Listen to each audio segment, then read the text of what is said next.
हमारे सांसद भी और हमारी संसद भी पार्लियामेंट में स्वस्थ चर्चा हो, ज्यादा से ज्यादा लोग चर्चा में अपना योगदान दें।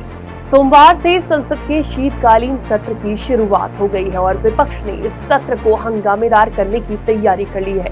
विपक्ष जहां अडानी वक्फ समेत कई मुद्दे पर सरकार को घेरने की तैयारी में है, तो वहीं सरकार ने भी कह दिया है कि सरकार हर मुद्दे पर जवाब देने को तैयार है। लेकिन ये तो हर बार की कहानी है, मुद्दे कई होते हैं, सरकार जवाब देने को भी तैयार रहती है, लेकिन सत्र हंगामे की भेंट चढ़ जाता है और जनता के पैसे की बर्बादी होती है। तो चलिए अब आपको बताते हैं कि विपक्ष इस बार कौन कौन से मुद्दे पर सरकार को घेरने की तैयारी में है। नमस्कार, आज की खबर में आपका स्वागत है। मैं हूं आपके साथ शिखा मेहरोत्रा। संसद का शीतकालीन सत्र आज से शुरू हो गया है। इस सत्र के लिए वक्फ संशोधन बिल समेत 19 बिल सूचीबद्ध किए गए हैं। हरियाणा और महाराष्ट्र में एनडीए की भारी जीत के बाद इस सत्र में सरकार की स्थिति मजबूत होने की संभावना है। सत्र में इन राज्यों के चुनावी परिणाम का प्रभाव देखने को मिलेगा। संसद का ये सत्र काफी हंगामेदार रहेगा और 20 नवंबर तक चलेगा। इस दौरान संसद में कई अहम मुद्दों पर चर्चा हो सकती है। गौतम अडानी के अभियोग पर चर्चा। कांग्रेस सांसद हिबी ईडन ने गौतम अडानी के अभियोग के मुद्दे पर चर्चा के लिए लोकसभा में स्थगन प्रस्ताव नोटिस दिया है। उन्होंने कहा कि सरकार को अपना रुख स्पष्ट करना चाहिए और भारत की लोकतांत्रिक और आर्थिक अखंडता को बनाए रखने के लिए निष्पक्ष जांच सुनिश्चित करनी चाहिए। वहीं सपा सांसद रामगोपाल यादव ने कहा कि यूपी के संभल में कई लोग मारे गए हैं, इसके लिए पूरी तरह से जिला प्रशासन जिम्मेदार है। उन्होंने नोटिस दिया है और इस मुद्दे को सदन में उठाएंगे। संभल हिंसा पर चर्चा संभव। संभल हिंसा पर सपा सांसद धर्मेंद्र यादव ने कहा कि अगर स्पीकर हमें अनुमति देंगे तो हम इस घटना को जरूर उठाएंगे। हमने उनसे अनुमति मांगी है। ये बहुत दुर्भाग्यपूर्ण घटना है। वहीं सपा सांसद अवधेश प्रसाद ने कहा कि ये घटना दुखद है। उन्होंने यूपी सरकार से मांग करी है कि ऐसी घटना दोबारा नहीं होनी चाहिए। वक्फ संशोधन विधेयक पर चर्चा। संसद के शीतकालीन सत्र में वक्फ संशोधन विधेयक पर भी चर्चा होने की संभावना है। विधेयक पर विचार कर रही संसद की संयुक्त समिति के अध्यक्ष जगदम्बिका पाल ने गुरुवार को जानकारी दी है कि रिपोर्ट तैयार है और इस पर सभी सदस्यों के बीच सहमति बनाने का प्रयास किया जाएगा। वहीं संयुक्त समिति में शामिल विपक्षी सांसदों ने 29 नवंबर तक निर्धारित समिति का कार्यकाल आगे बढ़ाने की मांग करी है। विपक्षी सांसद इस मामले पर 25 नवंबर को लोकसभा अध्यक्ष से मुलाकात करेंगे।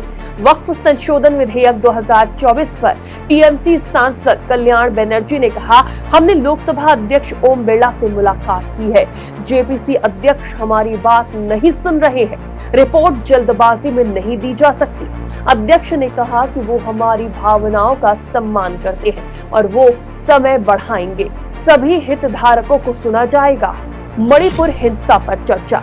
मणिपुर हिंसा की आग थमने का नाम नहीं ले रही है। विपक्ष इस मुद्दे को सदन में उठाने की तैयारी में है। कांग्रेस के प्रमोद तिवारी ने संसद के मुद्दे पर चर्चा करते हुए कहा, हमने मणिपुर का मुद्दा उठाने को कहा है। मणिपुर में कई हत्याएं हो रही हैं और मणिपुर में कोई कानून व्यवस्था नहीं है। देश में बेरोजगारी है।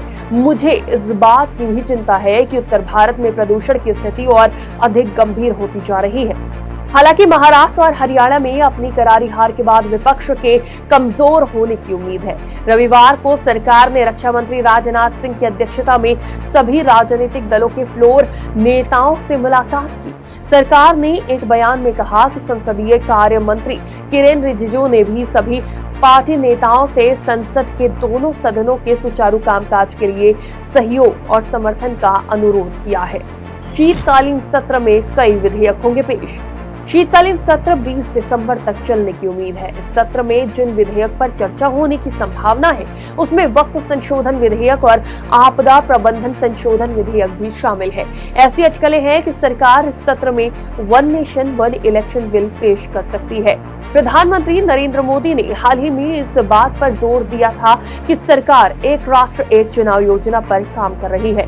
बैंकिंग कानून संशोधन विधेयक, भारतीय रिजर्व बैंक अधिनियम संशोधन विधेयक लोकसभा में पेश किया जाएगा। बैंकिंग विनियमन अधिनियम, भारतीय स्टेट बैंक अधिनियम और बैंकिंग कंपनी अधिनियम और बैंकिंग कंपनी अधिनियम में और संशोधन करेगा। राज्यसभा में विमान के डिजाइन, निर्माण, रखरखाव, कब्जा, इस्तेमाल, संचालन, बिक्री, निर्यात और आयात के विनियमन और नियंत्रण प्रदान करने वाला भारतीय वायुयान विधेयक 2024 विधेयक लाया जाएगा। तो वहीं सदन की कार्यवाही को लेकर पीएम मोदी ने कहा कि संसद में स्वस्थ चर्चा हो, ज्यादा से ज्यादा लोग सदन में अपना योगदान दें। दुर्भाग्य से कुछ लोगों ने अपने राजनीतिक स्वार्थ के लिए जिनको जनता ने अस्वीकार किया है, वो संसद में भी मुट्ठी भर लोगों के हुड़दंगबाजी से कंट्रोल करने का लगातार प्रयास कर रहे हैं। उनका अपना मकसद तो संसद की गतिविधि को रोकने से ज्यादा सफल नहीं होता है। देश की जनता उनके सारे व्यवहारों को काउंट करती है और जब समय आता है तो उन्हें सजा भी देती है। सबसे ज्यादा पीड़ा की बात है जो नए सांसद हैं, नए विचार और नई ऊर्जा लेकर आते हैं, उनके अधिकारों को कुछ लोग दबोच देते हैं।